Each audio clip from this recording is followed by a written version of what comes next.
that being said, let's go ahead and jump into our week number one recipes. So this week is honey granola, pan toasted almonds, and then of course Duca.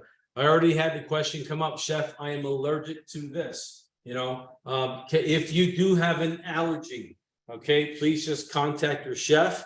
Also make it a point to put that, and of course, once we give you the response, be sure to put that into the narrative there as well. So as we go to grade the assignment, because usually what happens is when we grade, read your narrative real quick.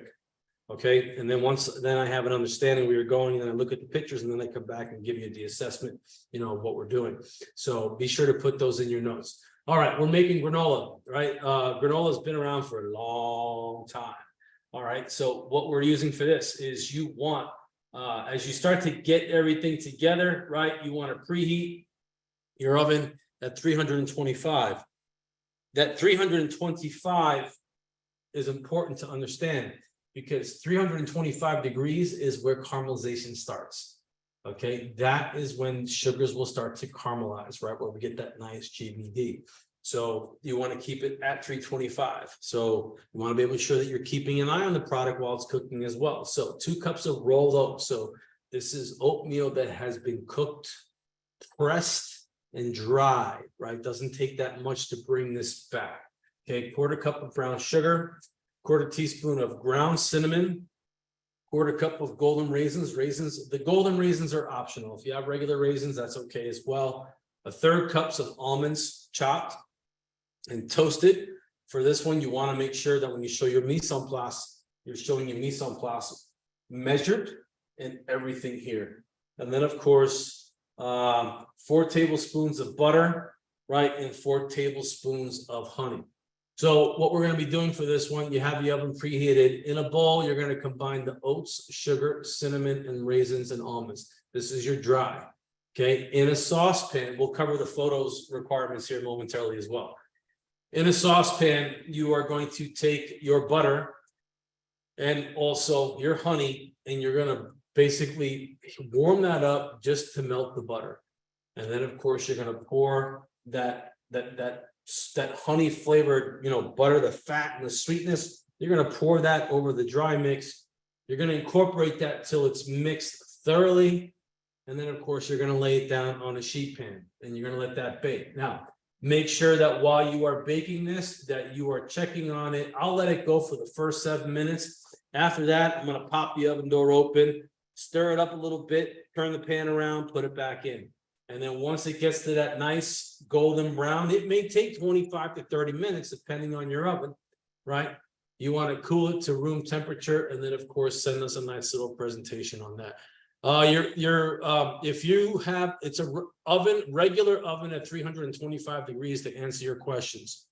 If you're using convection, you may need to go a little 25 degrees less, just to be careful on that. All right.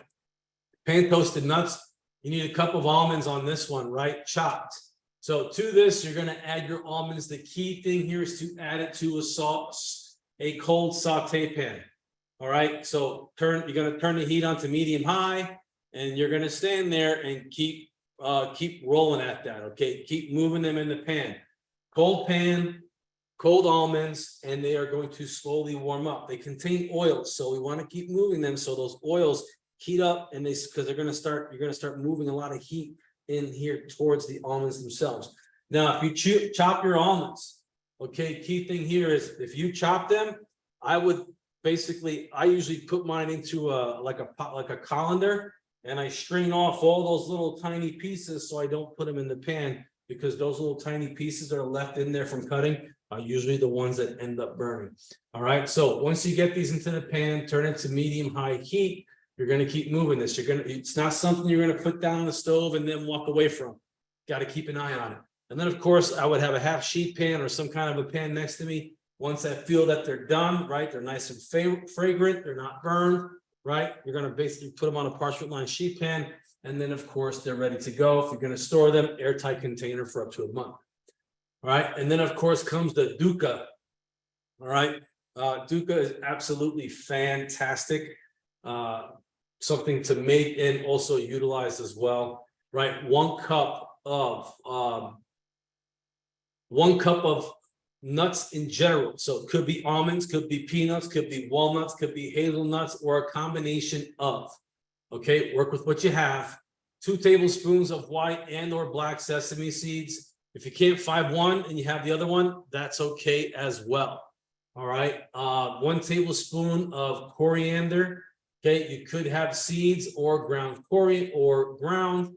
And then of course, 1 teaspoon of cumin seeds or ground cumin.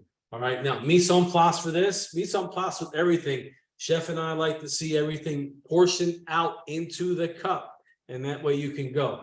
And the reason for that, what that allows us to do is when it comes to assessing the work, just in case something happens, we can kind of see what happens and why. All right, let's talk required photos. So as we do get into the photos, self ID, right? If you'll notice, both Chef and I both have a little photo requirements there on the page. All right, so kind of go a little step by step. Be sure to follow that, you know. And for the honey granola, like first photo for everything, you want to make sure you have a chef coat on. Make sure you're showing an apron. You have a hat. You've got your label, right? You're right there showing the date, CU222, week number 1. You know, and then of course today's date 8/23/23. Take that same sticker, put that one next to your sanitation, and then we start going down the line for the food. So miso for the honey granola, mise en place. Everything is to be portioned out into cups or some form of a receptacle, nice and organized. I always, whenever I used to get ready for competition or a TV spot, I always lined up all my food onto everything was portioned into delis or whatever I was using. And everything was always lined up in the way that I would cook. If I was ever prepping for my chef to do something on the line, even if it was for a TV spot or we had to work with the team on something, I would always line up all the mise en place on the cutting board or the half sheet pan or full sheet pan in the manner in which it is going to be cooked. It's a very good practice to get into. So organize your mise en place. Then you're going to show your next photo is the butter and the honey, getting my words slurred here, excuse me, in a saucepan, right? Just coming up. Once that comes up, the next photo is going to be the oat mixture, your dry mix combined with the honey and the butter.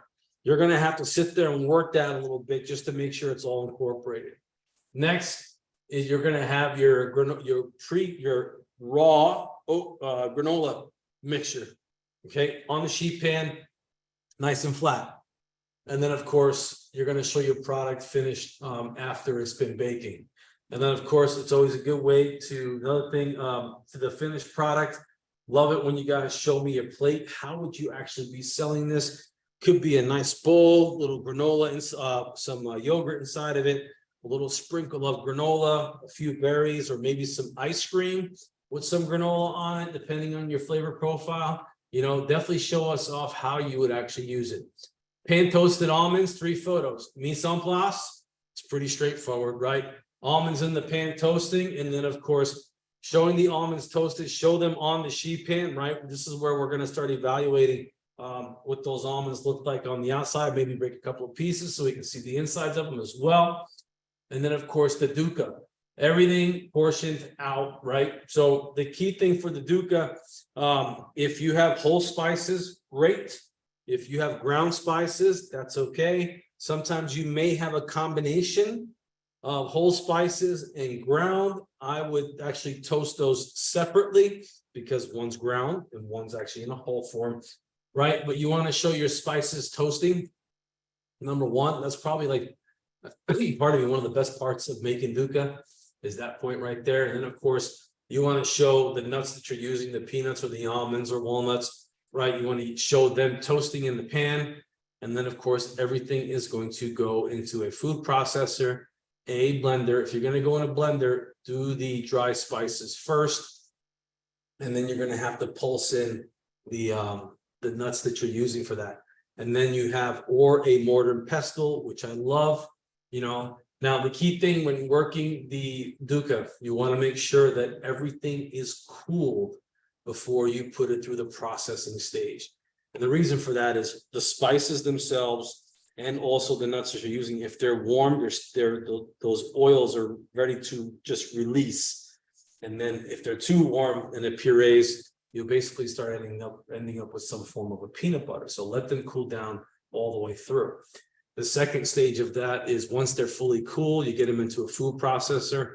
You want to pulse them. Pulse them for 30 seconds, pull back. Pulse them for 10 seconds, pull back. And then do that every time, reset it in the mixer. And the reason for that is you want to make sure that if you're pulsing it, if you're letting it run for too long, those oils will warm up and start to release, and then you're going to start forming a peanut butter, so to speak. So the goal for this one is when you show the finished product, is it should have a nice, almost like sand-like consistency to